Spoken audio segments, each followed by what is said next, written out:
Hello friends, कैसे हैं आप? आशा करती हूँ आप अच्छे होंगे। तो आज फ्रेंड्स मैं आपको एक कहानी सुनाने जा रही हूँ जो एक छोटी सी गौरैया यानी चिड़िया का श्री कृष्ण पर अटूट विश्वास है। तो चलिए कहानी को शुरू करते हैं।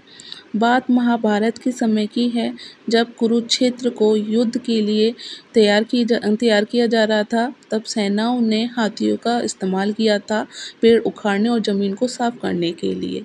ऐसे में एक पेड़ पर एक गौरैया अपने 4 बच्चों के साथ रहती थी। जब उस पेड़ को उखाड़ा जा रहा था तो उसका घोंसला ज़मीन पर गिर गया, लेकिन चमत्कारी रूप से उसकी संतानें अनहोनी से बच गईं। लेकिन वो अभी बहुत छोटे होने के कारण उड़ने में असमर्थ थे। कमज़ोर और भयभीत गौरैया मदद के लिए इधर-उधर देखती रही।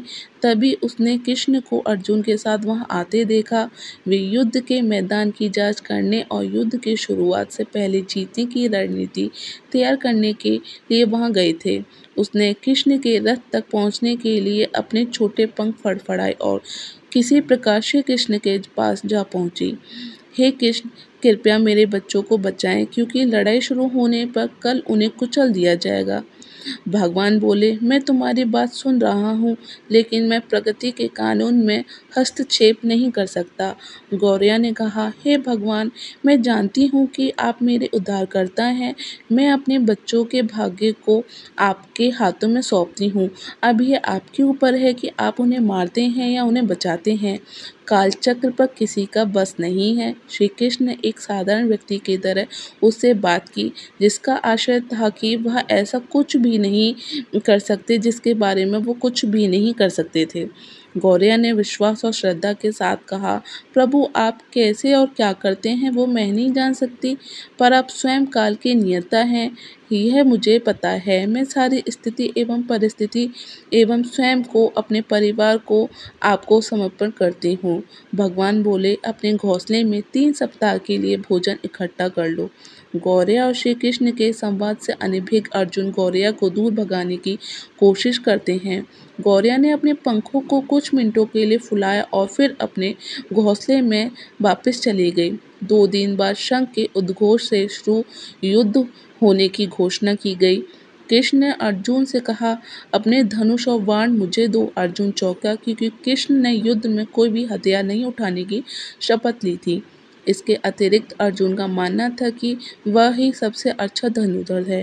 मुझे आज्ञा दें भगवान, अर्जुन ने दृढ़ विश्वास के साथ कहा, मेरे तीरों के लिए कुछ भी अभेद नहीं है। चुपचाप अर्जुन से धनुष लेकर कृष्ण ने एक हाथी को निशाना बनाया, लेकिन हाथी को मारने के बजाय, नीचे गिराने की बजाय, तीर हाथी के गले की घंटी में जा टकराया और एक चिंगारी सी उड़ गई। अर्जुन ये देखकर अपनी हंसी नहीं रोक पाए कि कृष्ण एक आसान सा निशाना चूक गए। क्या मैं प्रयास करूं? उसने स्वयं को प्रस्तुत किया। उसकी प्रतिक्रिया को नज़रअंदाज करते हुए कृष्ण ने उन्हें धनुष वापस दे दिया और कहा कि कोई और कार्रवाई की आवश्यकता नहीं है। लेकिन केशव, आपने हाथी को क्यों तीर मारा? अर्जुन ने पूछा। क्योंकि इस हाथी ने उस गौरैया के आश्रय उसके घोंसले को, जो कि एक पेड़ पर था, उसको गिराया था। कौन सी गौरैया? अर्जुन ने पूछा। इसके अतिरिक्त हाथी तो अभी भी स्वस्थ और जीवित है, केवल घंटी ही तो टूटकर गिरी है। अर्जुन के सवालों को खारिज करते हुए कृष्ण ने उसे शंख फूंकने का निर्देश दिया। युद्ध शुरू हुआ। अगले 18 दिनों में कई जानें चली गईं। अंत में पांडवों की जीत हुई। एक बार फिर कृष्ण अर्जुन को अपने साथ सुदूर क्षेत्र में भ्रमण करने के लिए ले गए। कई शव अभी भी वहाँ हैं जो उनके अंतिम संस्कार का इंतजार कर रहे हैं। जंग का मैदान गंभीर अंगों और सिर बेजान सीढ़ियों और हाथियों से अटा पड़ा था। कृष्ण एक निश्चित स्थान पर रुके और एक घंटी, जो कि हाथी पर बांधी जाती थी, उसे देखकर विचार करने लगे। अर्जुन, उन्होंने कहा, क्या आप मेरे लिए यह घंटी उठाएंगे और इसे एक तरफ रख देंगे? निर्देश बिल्कुल सरल था, परंतु अर्जुन के समझ में नहीं आया। आखिरकार विशाल मैदान में जहाँ बहुत सी अन्य चीज़ों को साफ करने की ज़रूरत थी, कृष्ण उसे धातु के एक टुकड़े को रास्ते से हटाने के लिए क्यों कहेंगे? उसने प्रश्नवाचक दृष्टि से उसकी ओर देखा। हाँ, ये घंटी, कृष्ण ने दोहराया, ये वही घंटी है जो हाथी की गर्दन पर बंधी थी। जिस पर मैंने तीर मारा था। अर्जुन बिना किसी और सवाल के भारी घंटी उठाने के लिए नीचे झुका। जैसे ही उन्होंने इसे उठाया, उसकी हमेशा के लिए जैसे दुनिया बदल गई। 1, 2, 3, 4 और 5 4 युवा पक्षियों और उसके बाद एक गौरैया उस घंटी के नीचे से निकली।